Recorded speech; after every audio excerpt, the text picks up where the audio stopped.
Baik teman-teman, kami dari kelompok 9 akan mempresentasikan tentang perkembangan sosial emosi dewasa tengah. Kita akan membahas 4 bab, yaitu tahap-tahap masa dewasa, pendekatan peristiwa hidup, stres dan kendali diri di usia paruh baya, konteks perkembangan individu di usia paruh baya. Yang pertama, tahap-tahap masa dewasa. Erikson membagi tahap-tahap masa dewasa menjadi 2 bagian. Yang pertama adalah generativitas, yang merujuk pada keinginan orang dewasa untuk menurunkan apa yang ada pada dirinya, ke generasi selanjutnya. Dan stagnasi atau self-absorption yang terjadi jika individu merasa tidak ada apapun yang dapat dilakukan untuk diwariskan terhadap, generasi selanjutnya. Nah, ada 3 bentuk generativitas. Yang pertama biologis, yaitu keinginan untuk memiliki keturunan, pengasuhan, yaitu keinginan untuk mengasuh dan membimbing anak, dan, pekerjaan, yaitu keinginan untuk mengembangkan keterampilan.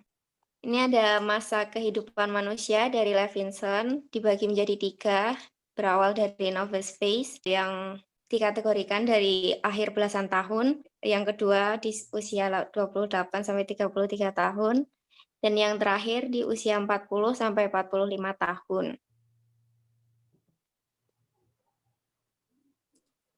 Selanjutnya, pendekatan peristiwa hidup atau life events approach. Life events approach merupakan peristiwa yang memungkinkan terjadinya perubahan terhadap kepribadian individu.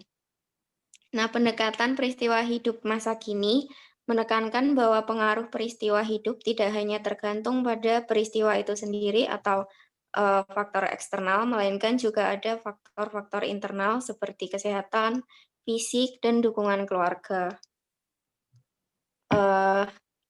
Berkaitan dengan life events approach, ada adaptasi individu terhadap peristiwa hidup, seperti penilaian mengenai ancaman atau strategi penyelesaian masalah.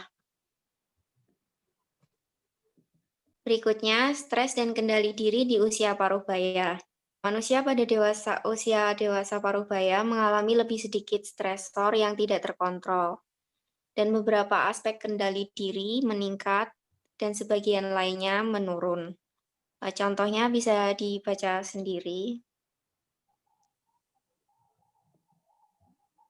Lalu berikutnya konteks perkembangan usia paruh baya yang dibagi menjadi 3. Yang pertama konteks historis yang menjelaskan tentang perbedaan nilai, sikap, ekspektasi, dan perilaku yang dipengaruhi oleh periode ketika hidup. Lalu konteks gender yang di dalamnya ada bias pria, di mana masyarakat kurang menekankan pentingnya membesarkan dan mengasuh anak yang dinilai kompleks dibandingkan dengan tuntutan pada perempuan. Yang ketiga adalah konteks budaya. Sebenarnya dalam budaya non-industri, konsep paruh baya tidak dirumuskan dengan jelas. Berikutnya ada stabilitas dan perubahan. Di sini ada beberapa studi yang menjelaskan tentang perkembangan sosial emosi pada usia dewasa tengah. Yang pertama, studi Baltimore oleh Costa dan McRae yang memfokuskan pada 5 faktor kepribadian, lalu studi longitudinal Berkeley dengan hasil tidak mendukung ataupun membantah perdebatan mengenai apakah kepribadian bersifat stabil atau berubah.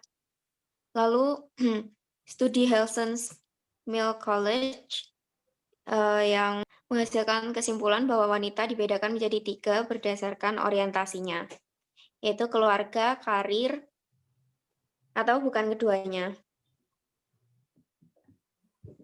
Pada slide ini adalah beberapa kesimpulan yang diambil dari perkembangan kepribadian dari usia dewasa tengah.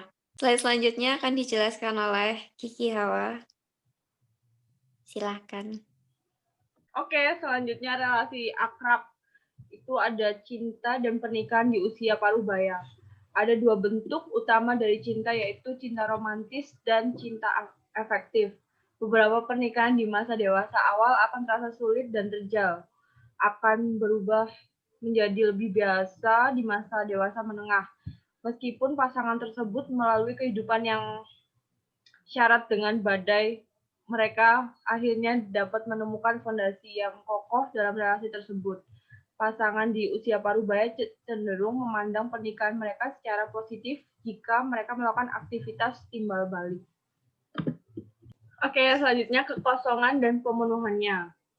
Sebuah peristiwa penting dalam keluarga adalah menghantarkan anak memasuki kehidupan dewasa. Para orang tua menyesuaikan ketidakhadiran anaknya. Pada kenyataannya, orang tua yang hidupnya menyaksikan keberadaan anak-anak mungkin mengalami kekosongan yang mencakup menurunnya kepuasan pernikahan setelah anak-anak meninggalkan rumah. Selanjutnya, pada sebagian orang tua, kepuasan mereka tidak berpulang setelah anak-anak meninggalkan rumah. Sesungguhnya pada sebagian besar orang tua, kepuasan pernikahan mereka justru meningkat di tahun-tahun setelah mengasuh anak-anak. Ketika anak-anak pergi, pasangan yang menikah memiliki waktu untuk melakukan apa yang menjadi minat karirnya dan memiliki banyak waktu bersama-sama. Dalam kondisi ekonomi yang tidak pasti di masa sekarang, pemenuhan terhadap kekosongan menjadi lebih banyak dilakukan karena anak-anak yang berusia dewasa kembali tinggal di rumah orang tua mereka setelah beberapa tahun kuliah. Para orang dewasa muda juga pindah dan tinggal bersama orang tuanya setelah karirnya tidak berhasil atau perceraian. Beberapa individu tidak memiliki rumah hingga usia pertengahan akhir karena tidak dapat menyokong dirinya secara finansial.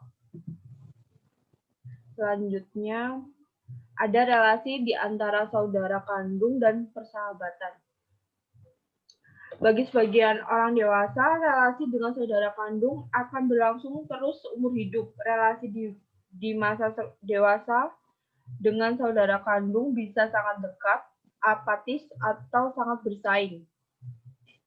Saudara kandung yang di masa dewasa memiliki relasi yang sangat dekat satu sama lain cenderung sudah memiliki kedekatan serupa saat anak-anak. Kedekatan saudara kandung yang baru terjadi di masa dewasa jarang terjadi. Pria yang mengalami relasi persaudaraan yang buruk di masa kecil lebih besar kemungkinan mengalami depresi di usia 50 dibanding pria yang memiliki relasi positif dengan saudara kandungnya ketika anak-anak. Di masa dewasa menengah, persahabatan tetap merupakan hal yang penting seperti di masa dewasa awal. Dibutuhkan waktu untuk mengembangkan persahabatan yang akrab. Selanjutnya ada kakek nenek. Kakek nenek memainkan peran penting dalam kehidupan cucu mereka. Banyak orang dewasa menjadi kakek nenek untuk pertama kali di usia parubaya. Secara konsisten, para peneliti menemukan bahwa nenek lebih sering melakukan kontak dengan cucu dibandingkan kakek. Kecenderungan wanita untuk mendefinisikan peran mereka sebagai nenek sebagian disebabkan oleh tanggung jawab untuk membina ikatan dengan anggota keluarga antar generasi tersebut.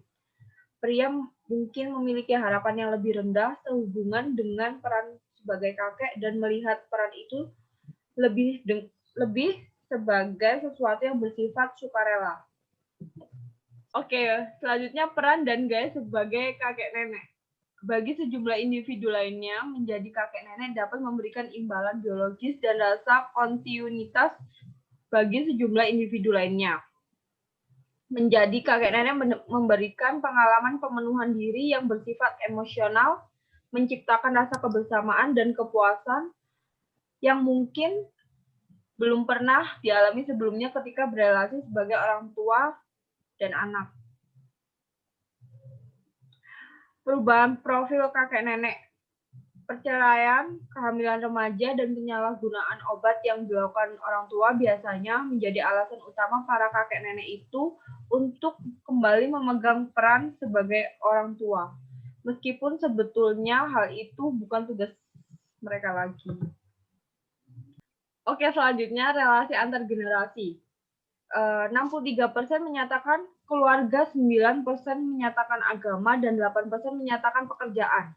Dalam studi ini di seluruh 21 negara, orang dewasa parubaya dan yang lebih tua mengekspresikan rasa tanggung jawab yang kuat antara generasi dengan keluarga mereka, di mana ikatan antar generasi terkuat terjadi di Arab, Saudi, India, dan Turki. Orang dalam masa dewasa menengah memainkan peran penting dalam kehidupan orang-orang muda dan tua. Orang dewasa parubaya membagikan pengalaman mereka dan meneruskan nilai-nilai pada generasi yang lebih muda. Studi terbaru mengungkapkan bahwa sekalipun ketika orang tua yang sudah menua mengalami masalah kesehatan, mereka dan anak-anak secara umum menggambarkan perubahan positif dalam relasi mereka pada tahun-tahun terakhir. Akan tapi, dalam sebagian kasus, para peneliti menemukan relasi antara orang tua yang telah menua dan anak-anak. Dalam setiap generasi baru, karakteristik kepribadian, sikap-sikap, nilai-nilai yang ada mengalami replikasi atau perubahan. Pada umumnya, anggota-anggota keluarga berusaha membina kontak yang cukup baik antar generasi. Sekian presentasi dari kami kelompok 9. Semoga bermanfaat dan membantu. Terima kasih.